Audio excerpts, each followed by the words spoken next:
உரைத்து எழும்பும். நான் ஊழியத்தை வல்லமையா செய்யும் பொழுது எனக்கு விரோதமா நிறைய அனல் உரைத்து எழும்பு. என்ன பார்த்து சொன்னது, ஒரு டைரக்டா வந்து ஒரு நாள் வந்து பிசாசு சொல்றான், ஏய் லூக்காஸ் சேகர், உன்னாலே ராஜ்யம் அழிக்கப்படுது. பூமி பிளந்து ஒரு பெரிய வலு சர்ப்பம் மனுஷனுடைய முகமும் மிருகத்தினுடைய முகமும் இணைக்கப்பட்டது. ஏய், உன்னாலே ராஜ்யம் அழிக்கப்படுது. உனக்கு எத்தனை கோடி வேணா சொல்லு, நான் தரேன். நீ இயேசுவை மகிமைப்படுத்தாதுன்னு சொன்னா. நான் சொன்னேன், ஒரு ராஜ்யத்தை அழிப்பதற்கு தான் ஆண்டவர் அபிஷேகம் பண்ணியிருக்கிறார். Get out. அவன் சொன்ன, நான் உன்னை கொன்னுடுவேன். நான் சொன்ன, என் தலையில் இருக்கிற ஒரு முடி கூட ஆண்டவருடைய அனுமதி இல்லாம கீழே விழாத அப்படி சொன்ன உடனே ஓடிட்டான்.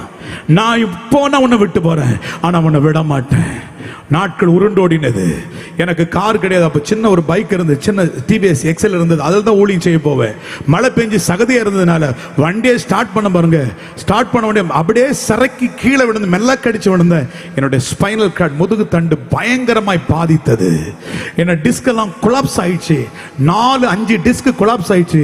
டாக்டர் சொல்லிட்டாங்க, இவர் கோமா நிலைக்கு போய்விடுவார் என்று சொல்லி மருத்துவமனையிலிருந்து என்னை வீட்டுக்கு அனுப்பிச்சிட்டாங்க. அவ்வளவுதான், முடியாதுன்னு சொல்லி எங்களுக்கு பணம் கட்ட முடியல. நாங்களும் வந்துட்டோம். நானும் அழறேன், என் மனைவி அழறோம். ஆண்டவரே, உயிரோடு இருந்தாலும் நமக்காக வாழ்வேன், செத்தாலும் உமக்காக வாழ்வேன், என்ன வந்தாலும் உமக்கு நம்ம துதிப்பேன். ஏன்னா என்னுடைய முதல் பையனே மருத்துவமனையில், என் குழந்தையுடைய பாடியை மருத்துவமனையில் வச்சுட்டு தான் ஞாயிற்றுக்கிழமை ஆராதனை செஞ்சேன். நான் ஒரு உடைக்கப்பட்ட ஒரு பாத்திரம். சாதாரணமா ஒரு மனிதனை கர்த்தர் பயன்படுத்துவார் நினைக்காதீங்க. அவ்வளவு ஒரு பாதைகள், கடினமான பாதைகள். 2 பிள்ளைகளை இழந்திருக்கிறேன். பயங்கரமான உபாதைகள். அது மாத்திரமல்ல, நான் படுக்கையா இருந்து அந்த ஸ்பைனல் பிரச்சனையிலிருந்து வெளியே வீட்டுக்கு கொண்டு வந்து என்னை கழுத்திட்டாங்க.